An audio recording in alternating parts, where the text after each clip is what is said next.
Hello and welcome to LOGIC ERP. Subscribe to our YouTube channel and press the bell icon to stay updated with the latest videos. In this video, we'll learn how to view retrieved sale order details while billing in LOGIC ERP. Let's begin by generating a sales bill.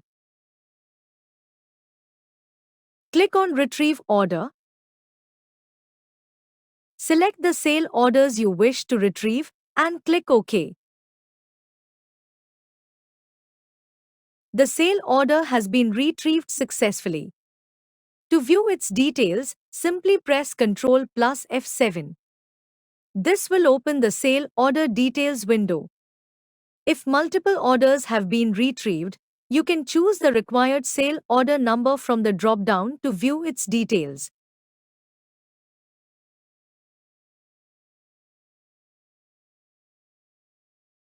By pressing F1, you can also access the Hotkeys window, which displays a comprehensive list of shortcut keys along with their positions and functions.